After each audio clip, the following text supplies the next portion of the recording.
요즘에 코로나 때문에 사이클, 이제 로드 자전거라 그러죠.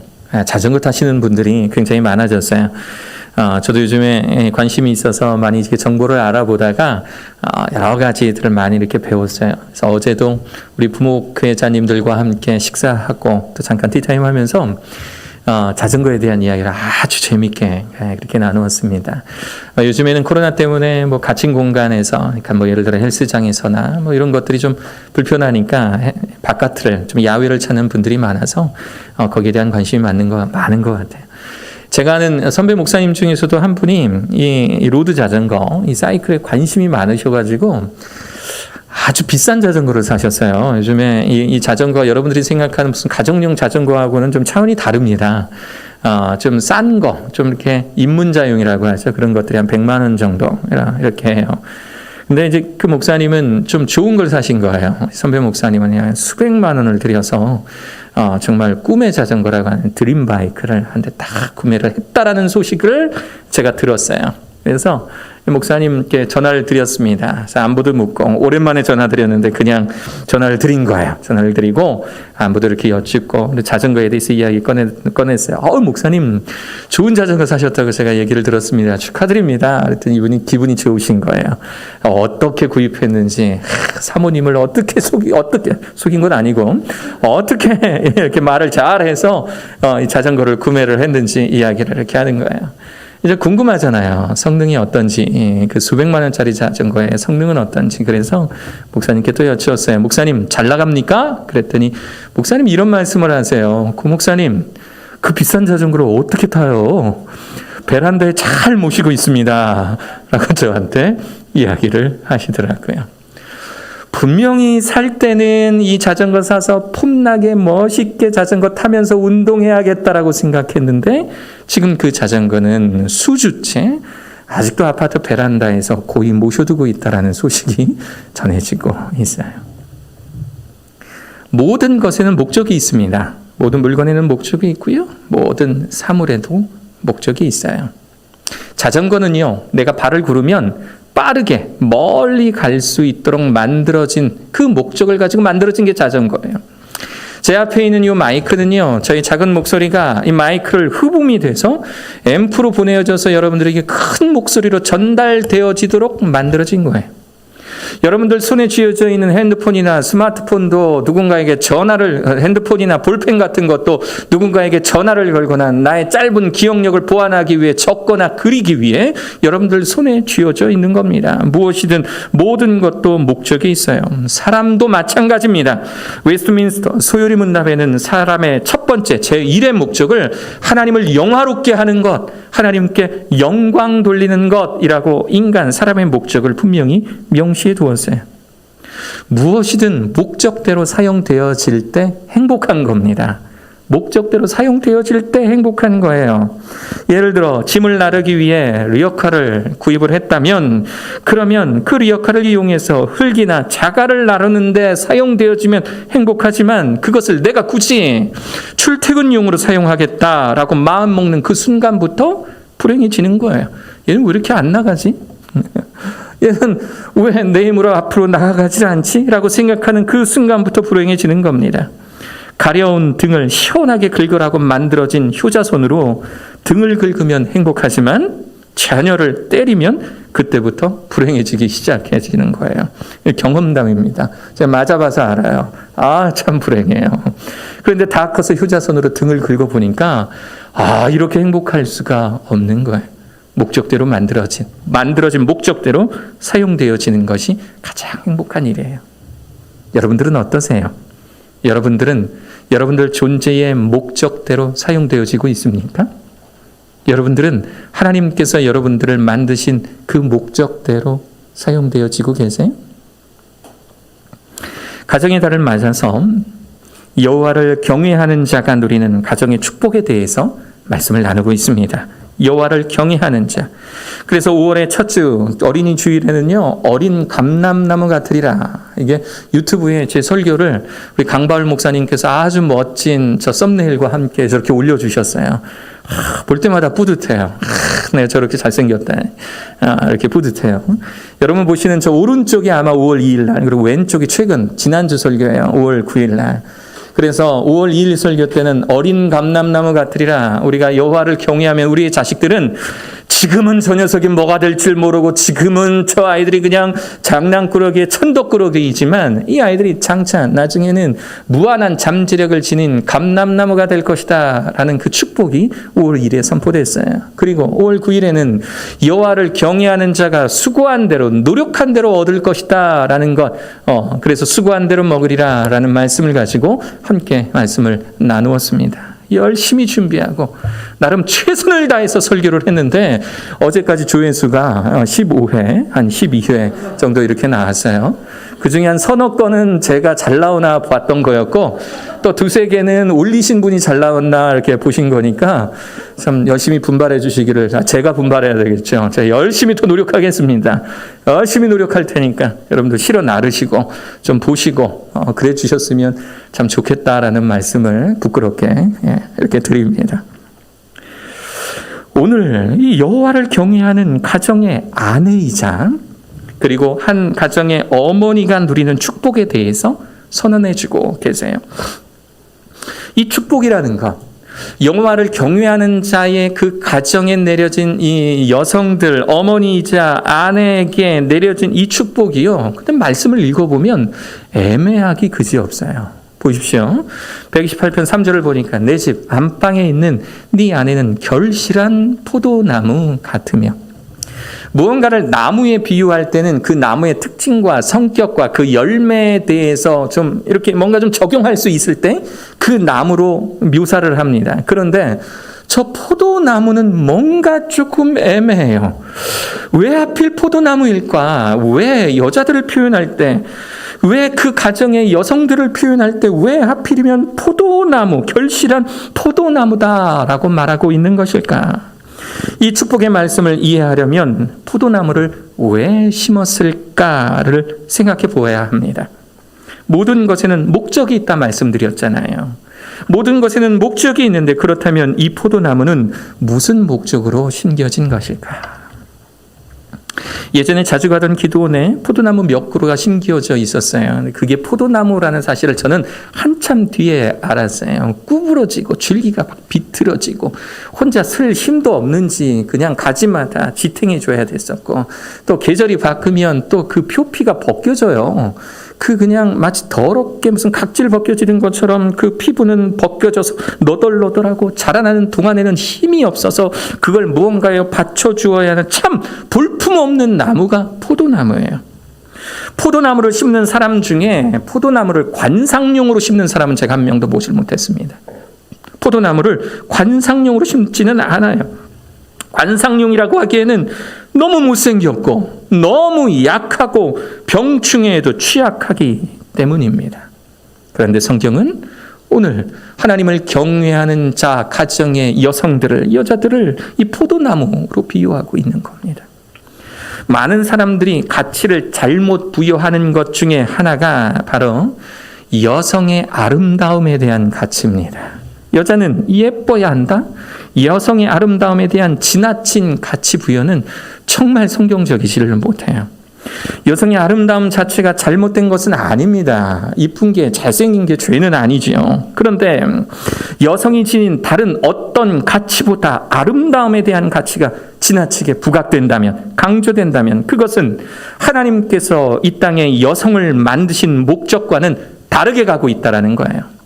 하나님 만드신 목적 그게 아닌데, 리어커를 내가 산 이유가 그게 아닌데, 내가 볼펜을 산 이유가, 내가 스마트폰을 산 이유가 그게 아닌데, 목적과는 다르게 사용되어지고 다른 가치를 매겨버리면 그때부터 불행해지기 시작하는 거예요.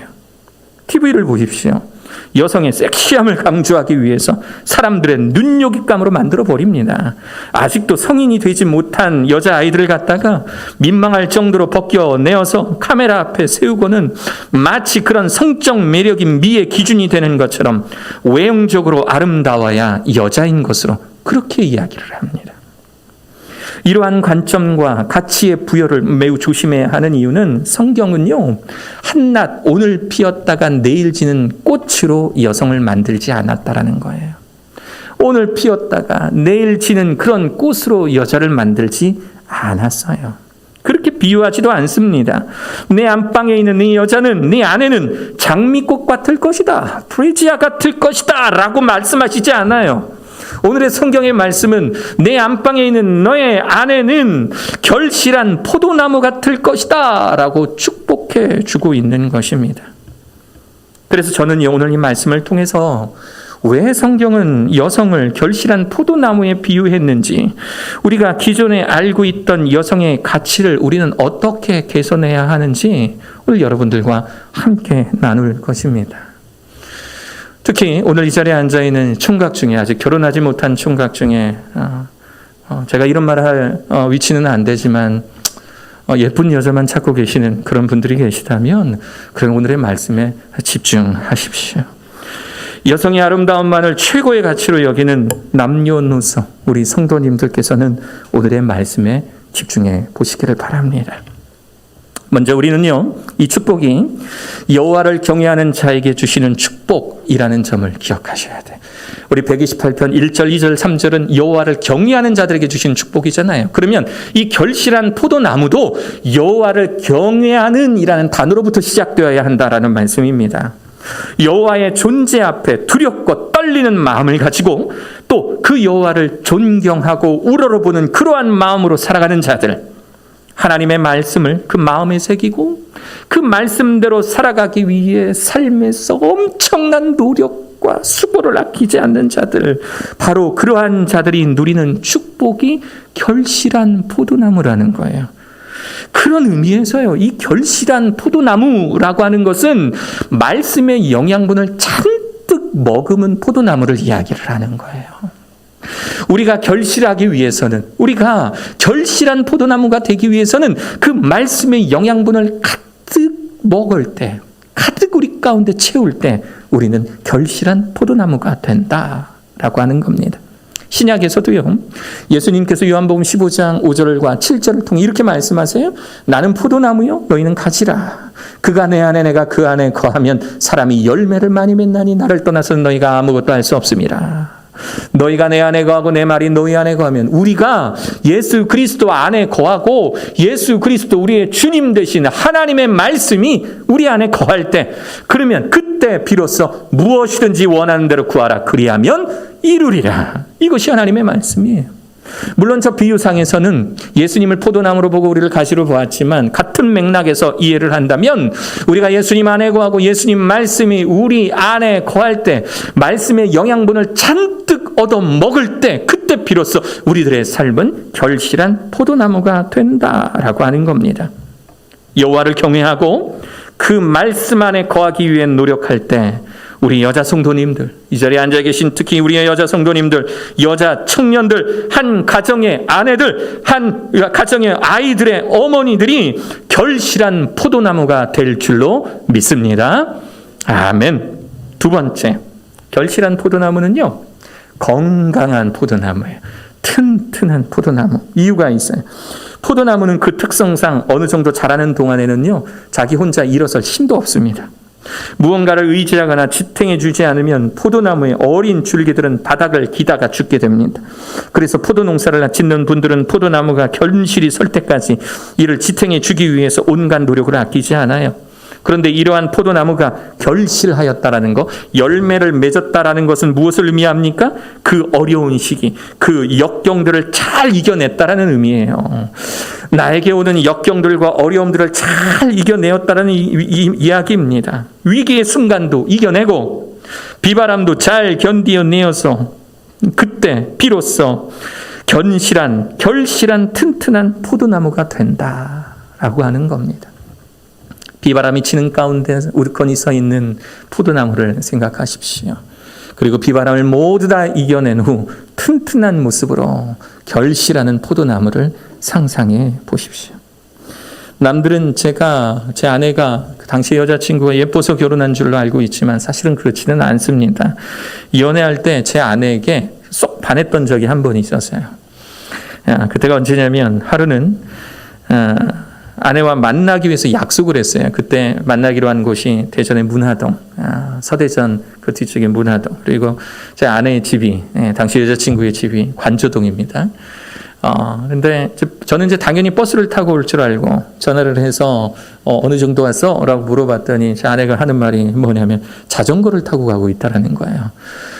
관저동에서 문화동까지 자전거를 타고 오려면 1시간은 좀 더 걸려요. 그 거리를 자전거를 타고 오고 있다라고 하는 겁니다. 그래서 좀 놀랐어요. 근데 일단 출발은 했으니 자전거가 오는 방향이 있을 거 아닙니까? 그러니까 미리 좀 나가서 좀 기다리려고 얼마나 힘들게 올까 싶어서 이렇게 좀 자전거 오는 방향으로 좀 이제 걸어가고 있었어요. 한참을 걸어가는데 저쪽에서 까만색 MTB를 탄 어떤 사람이 들소처럼 막 달려오고 있는 거예요. 들소처럼 그냥 막 힘차게 앞만 보고 그냥 페달을 밟고 있는 한 여자가 있는 거예요. 얼마나 열심히 밟고 있는지 그 옆에 서서 기다리고 있는 손 들고 있는 저도 보통 보지 못할 정도로 그냥 지나가고 있는, 사고 날 정도로 제가 막았어요. 이렇게 옆에서 이렇게 막았어요. 땀을 뻘뻘 흘리면서 찾아온 당시 제 여자친구 아내가 이 관저동부터 문화동까지 오면서 있었던 일, 그 언덕이 얼마나 높았었는지, 얼마나 힘들게 그 언덕을 올라왔는지, 또 횡단보도를 또 어떻게 건너왔는지, 어떤 루트를 통해서 왔는지 빨갛게 상기된 그 볼을 가지고 설명을 하는데 그때 제가 제 아내에게 사실은 반했었습니다. 이 정도의 건강함이라면, 이 정도의 깡이라면 나중에 돈 잘 벌겠다라는 생각이 들어서 그때부터 제 아내에게 정말 잘해주기 시작했어요.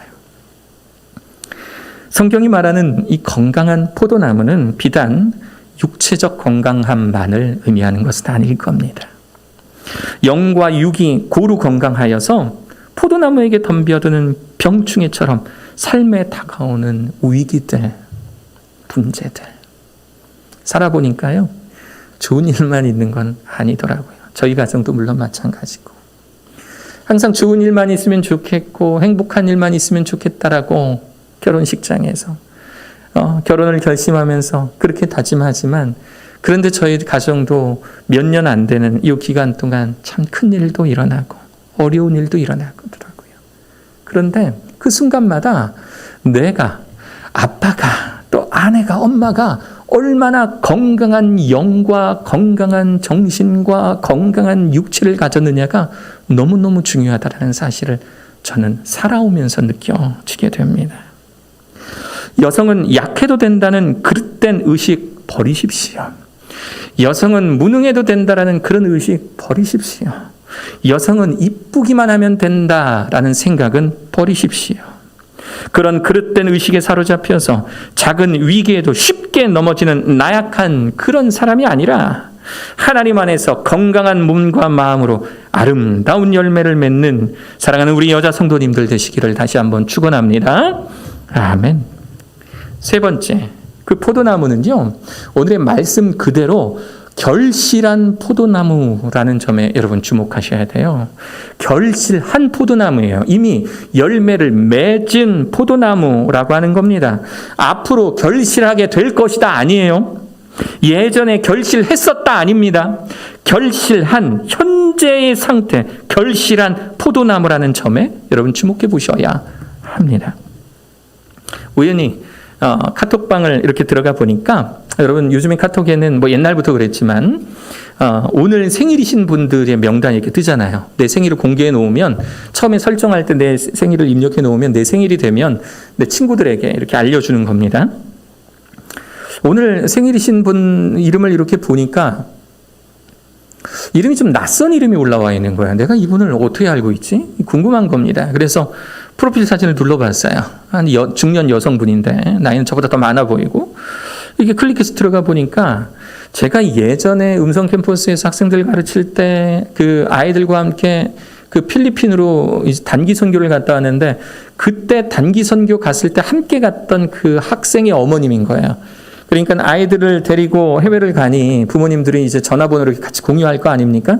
그때 저장해 두었던 그 어머님이셨던 거예요. 궁금해요.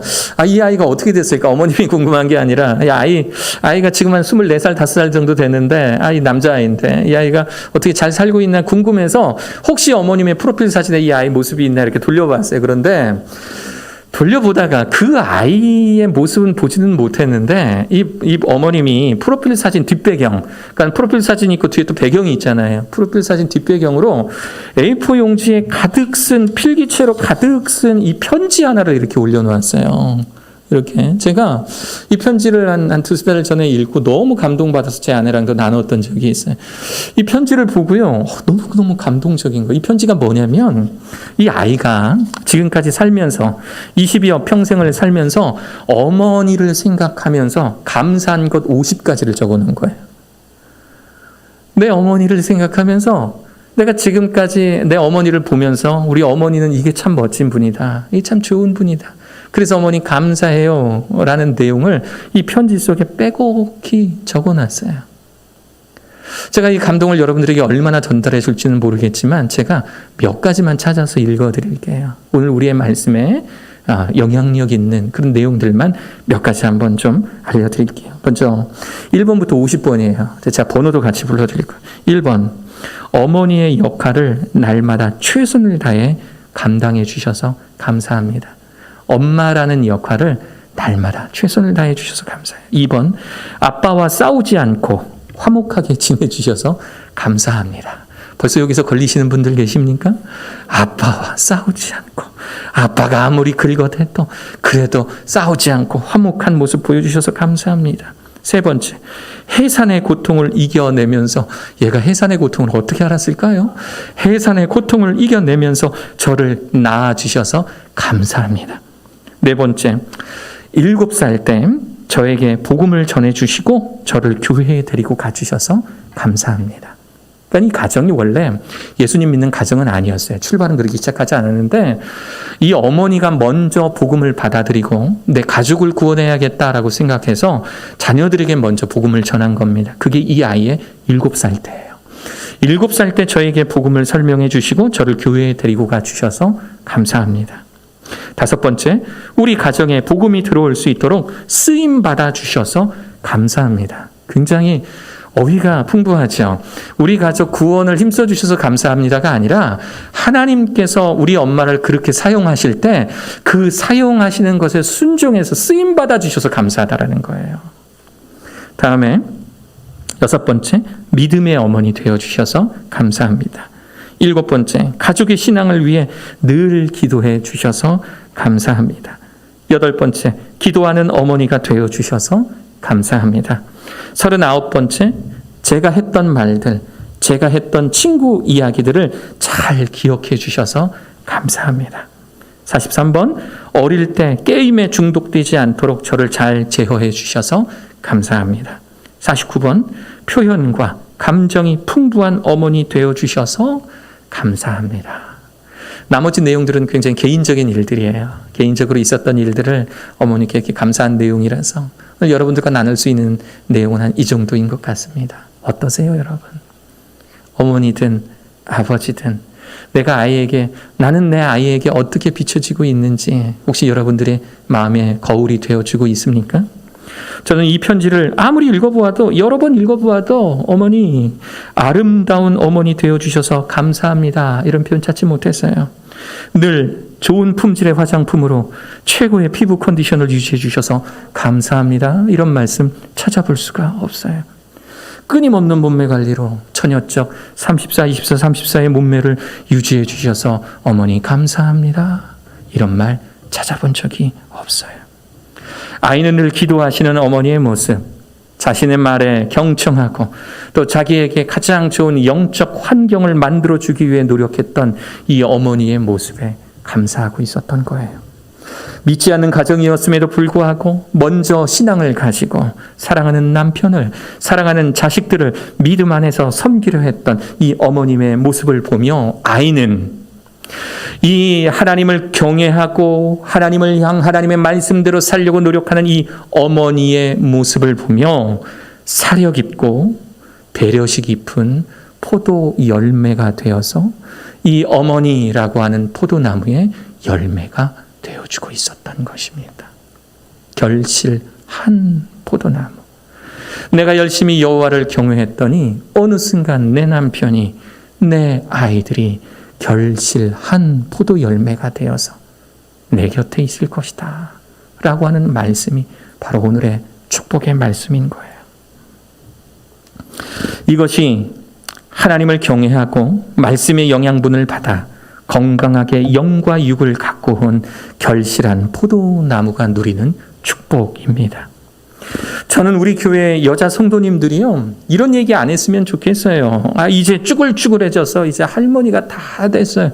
이런 말씀 안 하셨으면 좋겠습니다. 그걸로 인해서 슬퍼하지 않으셨으면 좋겠어요. 처녀 때는 날렵한 몸매였는데 이제는 몸 구석구석에 지방이 붙어서 살만 들었어요 라고 좌절하지 않으셨으면 좋겠어요. 하나님은 여러분들을 장미꽃이 되는, 프레지아 꽃이 되는 축복을 허락하신 것이 아니에요. 그러한 목적으로 이 땅의 여성들을 만드신 것이 아닙니다. 결실한 포도나무가 되게 하시려는 하나님의 큰 목적, 여호와를 경외하고 그 말씀대로 살려고 하는 여성들을 포도나무, 결실한 포도나무로 만드신 것이 바로 하나님께서 이 땅의 여성들을 만드신 이유이자 목적인 겁니다. 이것이 바로 축복이에요. 여호와를 경외하는 자가 바로 이러한 축복을 누리게 되는 겁니다. 여러분들의 머리가 휘어지고 허리는 꼬부라지며 다리는 휘어서 오다리가 되어도 이제 무릎관절 수술 없으면 제대로 걷거나 서거나 할 수 없을지라도 우리 자녀들은 여러분들이 걸어온 길, 하나님을 경외하며 그분의 말씀대로 살기 위해 노력하며 결실한 포도 열매가 되기 위해 노력하시는 여러분들의 모습을 기억하게 될 겁니다. 자녀들은 부모의 거울이에요. 여러분들의 모습을 보면서 아이들은 여러분들의 모습을 닮아갈 겁니다. 그래서 여러분들의 나이 정도 되었을 때, 또는 그때보다 더 오래되어서 여러분들이 이미 세상에 없을 때라도 여러분들의 자녀들은 우리 엄마의 모습, 우리 아빠의 모습을 그렇게 여호와를 경외하는 자로 기억하게 될 것입니다. 하나님을 경외하는 자, 특히 결실한 포도나무가 되기를 결심하시는 우리 사랑하는 우리 여자 성도님들을 진심으로 축복합니다. 할렐루야! 힘내십시오. 아멘.